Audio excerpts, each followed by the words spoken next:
so many shapes, sizes, and styles of knives available, choosing a personal carry knife that is right for your needs can be challenging. This video will help you meet that challenge by guiding you through a logical process that will enable you to make the right choice the first time. The first step in choosing a carry knife should be learning about the knife laws in your area. The internet and your local library are great sources of information for this. In general, you should determine the legally permissible blade length and any restrictions regarding the carry of specific types of knives or methods of carry. Remember to check both state and applicable local or municipal laws where you live and in areas where you frequently travel. Laws can vary from place to place, so it's your responsibility to do the homework. Once you have a better idea of the basic size and type of knife you're permitted to carry, use that information to narrow your choice to either a folding knife or a fixed blade sheath knife. Fixed blades are stronger than folders and excellent for outdoor activities and rural environments. For most people, however, folding knives tend to be more convenient, easier to carry, and more commonly seen than fixed blades. If, like most people, you decide that a folding knife best meets your needs, your next question should be whether you prefer or are allowed to carry a knife with a locking or non-locking blade. Locking blades have a mechanical lock mechanism that secures the blade firmly in the open position. This prevents the knife from closing accidentally and allows greater utility of the point of the blade. However, some jurisdictions prohibit lock blade knives, and some knife users prefer the traditional non-locking or slip joint style of knife. Another important consideration is whether you are right or left-handed. Some lock mechanisms, like the liner lock, are usually built with a right-hand bias, making them easier for right-handed people to operate. Although left-handed liner locks are sometimes produced, and many left-handers have learned to adapt to right-handed knives, an easier solution is to choose a locking mechanism that can be operated equally well with either hand. Lock mechanisms like the back lock and ball bearing lock are completely ambidextrous, making them ideal for left-handers or users who prefer the advantage of being able to operate the knife equally well with either hand. One very desirable feature on a folding knife is the capability to open the blade using only one hand. Typically, this is provided through something that offers traction for the thumb to manually rotate the blade to the open position. One of the defining characteristics of the modern folding knife, the one-handed opening feature was first introduced into production knives and popularized by Spyderco. To ensure that your knife is accessible when you need it, you should also consider carry position. Most folding knives can be true pocket knives and carried in the pocket.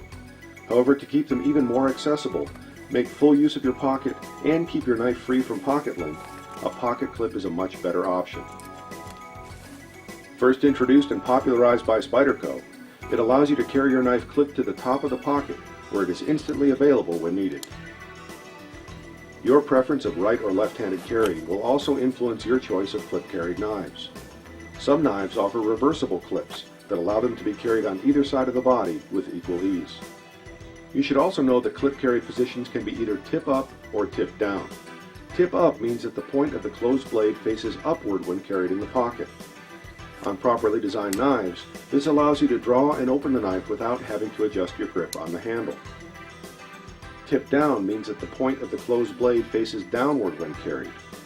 This style of carry requires a slight grip adjustment after the knife is drawn, but is more comfortable for some users. If you want the best of all worlds, you can choose a knife with a 4-position clip that supports tip-up and tip-down carry on both the left and right sides. Getting to the heart of the knife, the next consideration is blade shape. Choice of blade shape can be determined by the types of tasks you will most likely perform with your knife, your personal preferences, or a combination of both. Blades with lots of belly to the cutting edge work very well for slicing chores. Hawkbill profiles with concave cutting edges tend to collect the material being cut and work well on rope and cord. Straight-edged Wharncliffe blades are great general-purpose knives but also allow precise cutting with the tip of the blade. Sheepfoot blades also have straight cutting edges, but they have blunted points. This makes them ideal for use as rescue tools, especially when the blade features a serrated edge. Trying different blade styles will enable you to gain experience with them and feel how they perform when cutting different materials. Blade steel can also be a critical aspect of choosing a knife that is appropriate to your needs. Knife steel is a very complex topic, but in general, you should think in terms of edge holding, corrosion resistance, and your ability to sharpen the edge when it becomes dull. When properly ground, all modern knife steels will take a reasonable edge. Higher quality steels, when properly hardened and tempered, will retain a sharp edge for a significant period of time before requiring sharpening. Stainless steels are desirable because they are more resistant to rust and corrosion than non-stainless steels.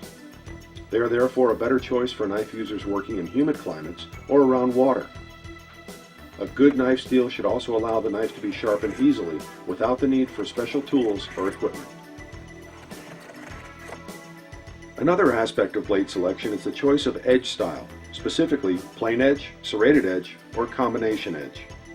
A traditional plain edge cuts cleanly and works well for all cutting chores, as long as it is kept sharp and well maintained. The serrated edge was first introduced to folding knives by Spyderco in 1981. It cuts very aggressively and is ideal for cutting fibrous materials like rope and webbing. Properly designed serrations also tend to maintain a usable edge longer than a plain edge. However, it's important to remember that all serrations are not created equal. A combination edge provides a balance of these two qualities, offering a section of serrations near the heel of the blade and a plain edge near the tip. Your choice of edge should be based on consideration of the types of cutting chores and materials you plan to tackle, as well as an honest assessment of your sharpening skills. Closely related to edge style is edge geometry. In simple terms, this is the cross-sectional shape of the blade that is produced by the grinding process. Like blade shape, there are many variations to edge geometry, but an acute cutting angle at the edge, backed by a strong supporting blade structure, provides the best overall performance. Another aspect of choosing a personal carry knife is handle design. In considering handle design, you should pay attention to ergonomics, the size, shape, and feel of the handle relative to your hand, as well as the material and texture of the handle. A good handle should provide a secure grip and allow you to use the knife safely with power and control. Your choice of handle material should be a balance of your needs and preferences, combining aesthetic qualities with durability and strength. Finally, you should consider your personal budget and how it applies to the style and materials of your knife. The best knife brands offer a broad selection of products that provide quality performance at prices that fit every budget. They should also offer upscale knives, limited editions, and special features that provide both performance and a higher degree of pride of ownership. That full spectrum of choices then allows you to choose the knife that is right for you, your needs, and your personal taste. The knife you carry is a very personal choice and a direct reflection of your individual needs and tastes. We hope that the logic described in this video will help you in this process and will enable you to make your first choice the right choice for you.